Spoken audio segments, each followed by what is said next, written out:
illusory, always metaphorical, yet still immensely powerful, is an ancient one.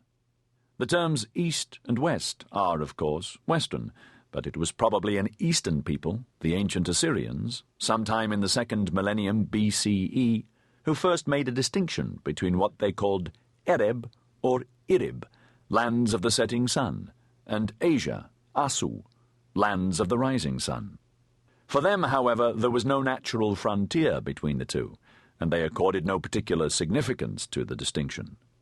The awareness that East and West were not only different regions of the world, but also regions filled with different peoples with different cultures, worshipping different gods, and, most crucially, holding different views on how best to live their lives, we owe not to an Asian, but to a Western people, the Greeks.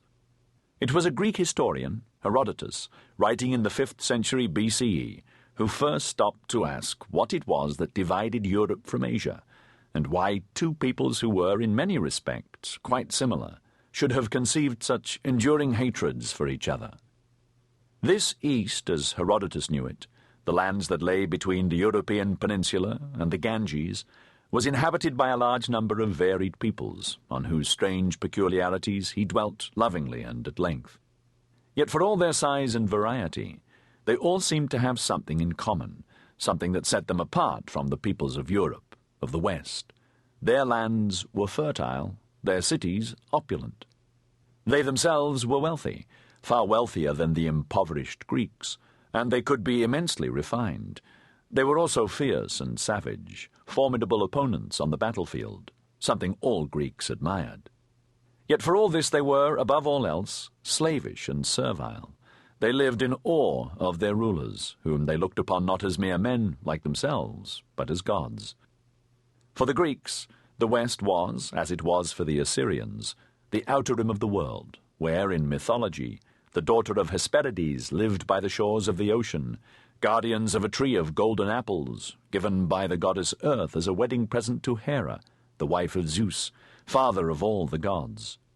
The peoples who inhabited this region were also varied and frequently divided, but they too shared something in common.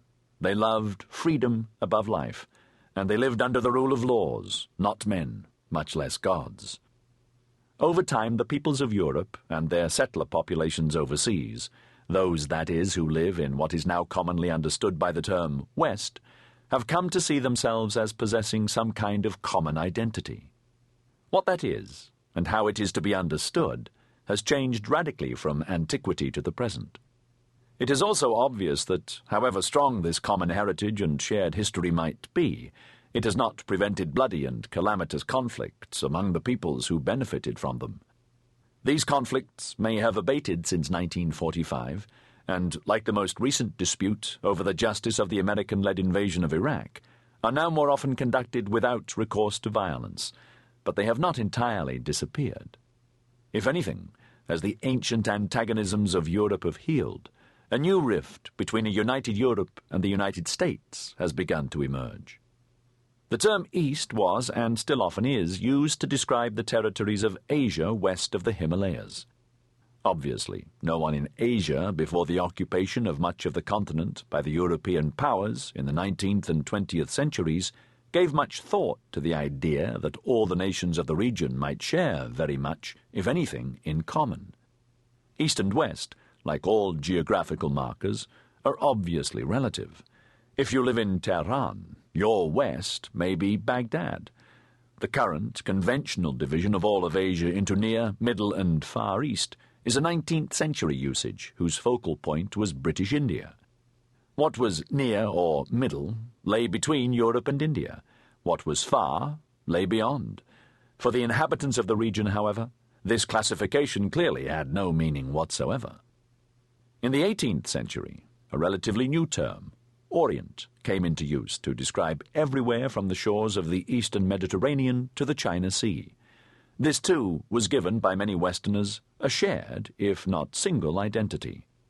When I was studying Persian and Arabic at Oxford in the 1970s, I did so in a building called the Institute of Oriental Studies, where Persian, Sanskrit, Turkish, Hebrew, Korean, and Chinese, not to mention Hindi, Tibetan, Armenian, and Coptic, were all studied under the same roof.